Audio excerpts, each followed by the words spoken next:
उत्तर प्रदेश सरकार के मंत्री राकेश सचान जी हमारे साथ हैं। उरई में जहां मुख्यमंत्री की जनसभा हो रही है वहां पर पहुंचे हुए हैं। सर, किस तरीके का माहौल चुनाव में आप देख रहे हैं इस समय? देखिए, देश में 4 चरणों में मतदान हो गया है। 5वें चरण का मतदान होना है, जिसमें जालौन गरोठा लोकसभा और भोगनीपुर विधानसभा, जहां से मैं विधायक हूं, इसका मतदान होना है।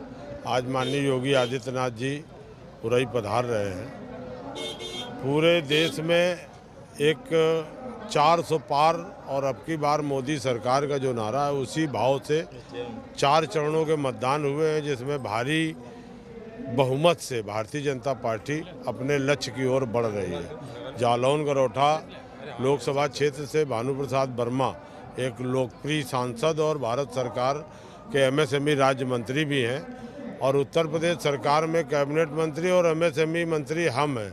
तो ये संयोग है, और दोनों लोग मिल कर के क्षेत्र का विकास भी हो रहा है। और आने वाले दिनों में जिस तरह से सरकार ने अपने एजेंडे में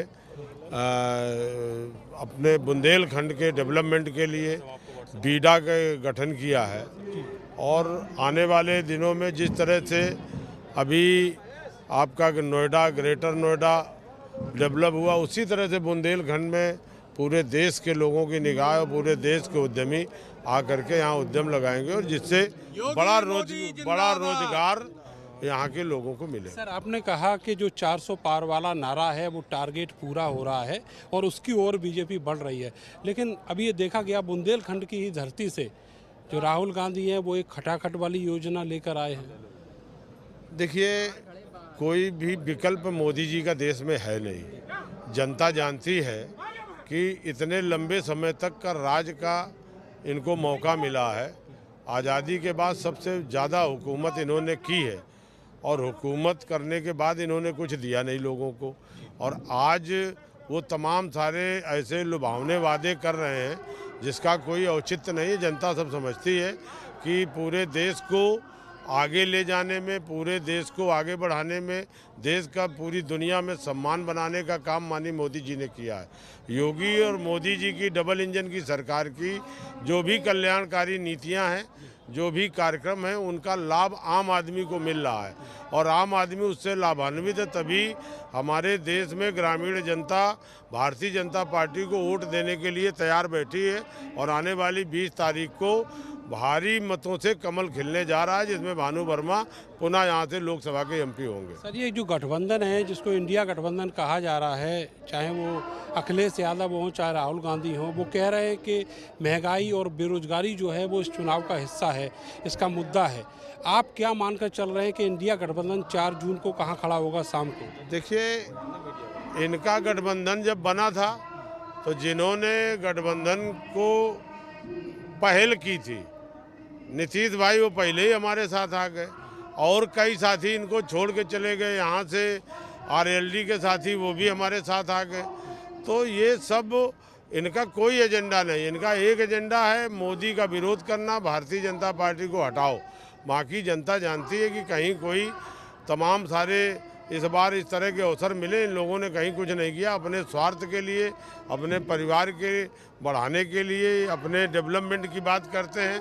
भारतीय जनता पार्टी एक ऐसी पार्टी है जो 140 करोड़ लोगों के लिए सोचती है, 140 करोड़ लोगों के लिए कल्याणकारी योजनाएं बना करके जन जन तक पहुंचाती है। इसलिए जनता का भरोसा भारतीय जनता पार्टी और मोदी पर है। मोदी एक ऐसे नेता हैं जो लगातार 18 घंटे काम करके इस देश के लोगों को आगे बढ़ाने में और देश को डेवलपमेंट की योजनाएं बना करके सोचते हैं।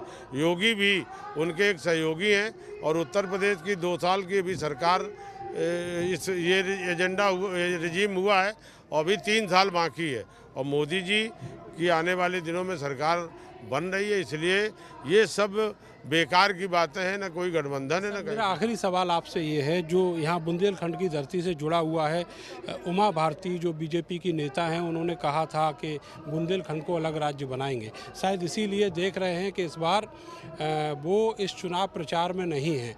और उसकी सुगबुगाहट जो है वो जनता के बीच भी है।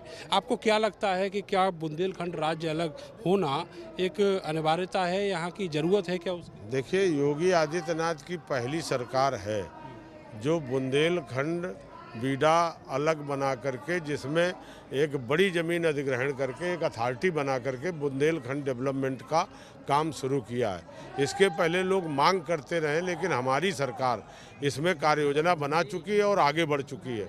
बुंदेलखंड का विकास भी होगा, बुंदेलखंड में उद्यम भी आएंगे और बुंदेलखंड की जो भी बेरोजगारी है उसकी बेरोजगारी भी, लोगों को रोजगार भी मिलेगा और बुंदेलखंड का चौमुखी विकास होगा, इसमें कोई संशय नहीं। ये भी हमारे बुंदेलखंड के लोग जानते हैं, तभी विधानसभा के चुनाव में सभी की सभी सीटें बुंदेलखंड की भारतीय जनता पार्टी को मिली।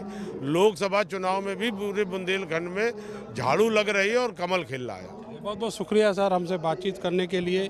तो उत्तर प्रदेश सरकार के मंत्री हैं राकेश सचान, और उनका कहना है कि बुंदेलखंड के अलग राज्य होने की जो एक मांग थी उसकी अब ज़रूरत नहीं रह गई है। सरकार एक नए पैकेज के तहत यहाँ पर डेवलपमेंट कर रही है, लेकिन ज़मीनी तौर पर जनता ये मानती है कि जब तक ये इलाका एक अलग राज्य नहीं बनेगा, इसकी जो दरिद्रता है, जो यहाँ का गरीबीपन है, वो लगातार बना रहेगा। कैमरा से सानू के साथ मैं नरेंद्र, भारत समाचार, उरई, जालौन।